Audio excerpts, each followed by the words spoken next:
for barbecue day. Barbecue day. Malapit na matapos ang lahat.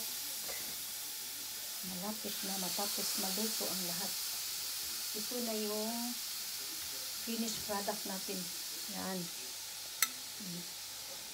Finished product natin na barbecue. Chicken barbecue. Yan.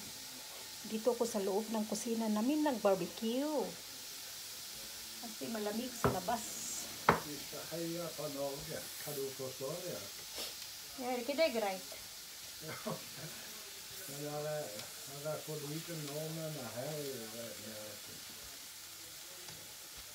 Ja, det är bara någon... Det är bara några shower då.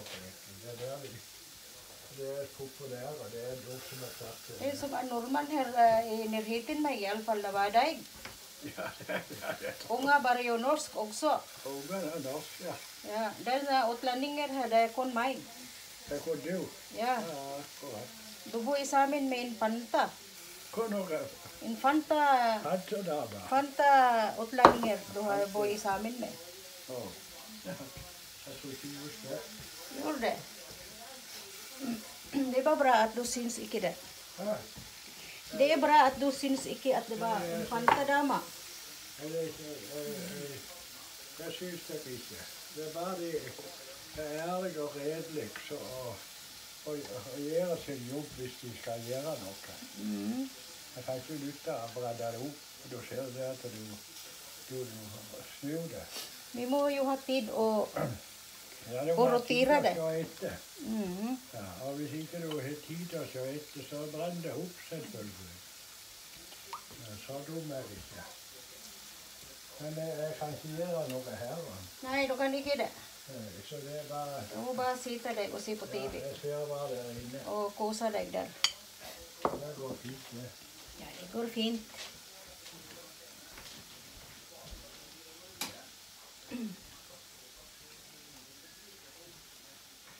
Det går fint. Gusto niyang tumulong dito sa pag-barbecue pero hindi naman na ako kailangan ng tulong, di ba? Yan. Ikot-ikutin lang natin hanggang maluluto siya. Hanggang maluto. Ganyan.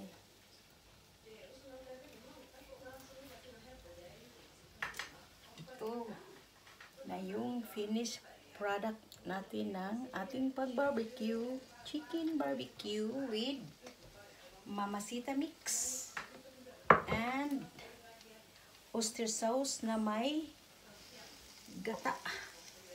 Yung finishing natin ay ito yung finishing natin. Coconut milk with oyster sauce. Yan. Ginaganyan ko lang yan siya. Hinahalo ko yung oyster sauce at saka yung gata. Yan. Kasi paglalagyan mo siya ng mantika, uusok yan. Mabuti yung ganito na kasi hindi siya uusok. Uusok kapag may mantika. So, hindi ko siya linagyan ng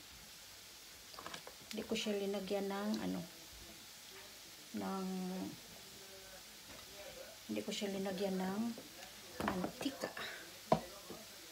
Tsaka yung sauce sa ating minamarinate, pwede din natin siyang ipang finishing. Ipang kasi para maluluto din yung ginigrill natin na hindi siya masusunog. Kasi minsan pag wala kang nilalagay, nagmamala yung yung mga binabarbecue natin, nagmala, di ba? So, kailangan mayroon tayong i-finishing or palaging binabarnis natin yung binabarnisan natin yung karne na binabarbecue natin kasi tutuyo siya pag walang sauce. Tutuyo siya. Kaya ito ganyan natin. Palagi natin lalagyan para hindi siya magmala. Hindi magmala yung luto natin. Tsaka first time kong gumagamit ng coconut milk. First time kong gumagamit ng yan, coconut milk yan.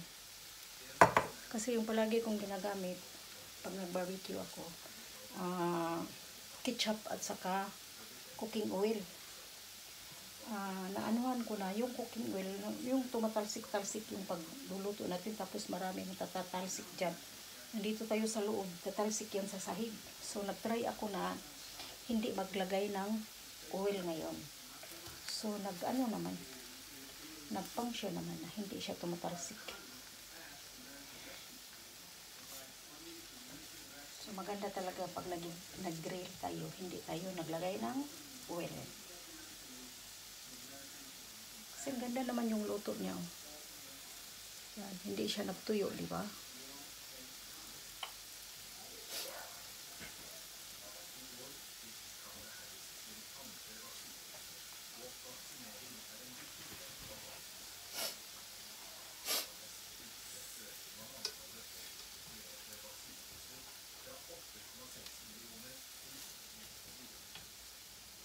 Iikot-ikutin lang natin. Iikot-ikutin.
Nag-ready ako sa isda kasi maganda yung may ano na siya.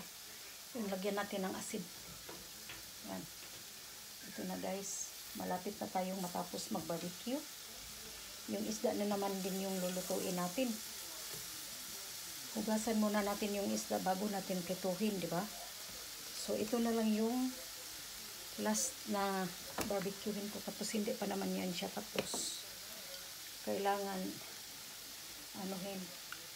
Lagyan natin ng pansin yung barbecue natin na hindi siya masusunog. Kasi nandito tayo sa loob ng bahay. Baka mangamoy ng sunog. Lagyan pa natin ng more oyster sauce at saka coconut milk. Yan. Ito yung oyster sauce ko guys. Laki ng oyster sauce ko. Ano siya? 5 liter. Ayan. Kunti na lang yung natira. Dito na lang yung natira niya. Kalahati na. Ubus na sa kalahati yung ano. Kasi mas maganda yung malaki yung bibilhin natin kasi hindi ka lugi. Hindi ka lugi sa presyo. Pag malaki yung buti ang bibilhin mo. Pero kailangan gagamitin mo rin kasi kapag hindi mo ginagamit tapos malaki yung galon na binibili mo, para kang nagtapo ng pira, di ba? Kaya kailangan gamitin mo rin. Hindi lang na nakastock lang dyan.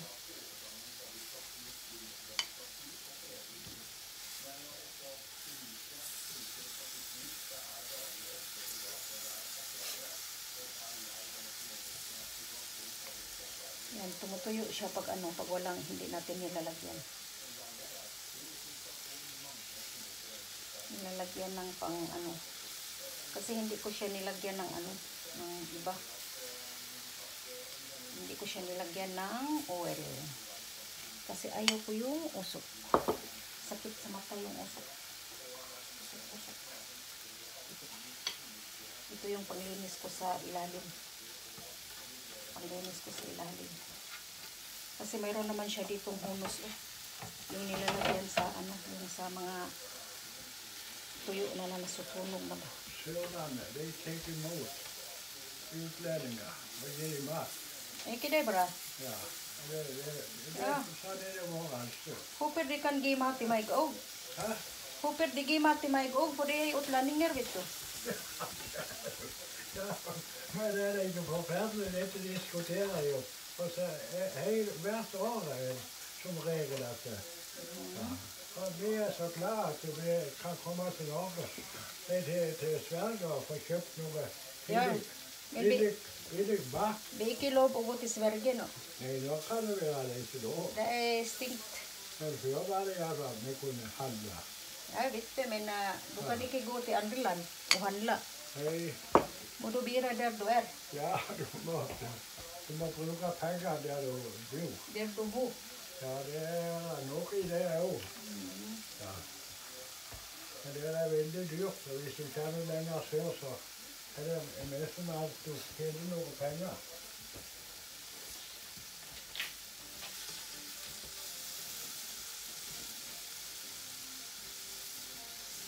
Ganito ako palagi, guys. Kailangan pagdating ng anak galing sa school, luto na yung pagkain. Minsan, kapag may natira na kami ng pagkain, hindi ako nagluluto. So, malaki naman sila. So, marunong na silang mainit ng pagkain nila sa microwave. So, ayan, gusto kong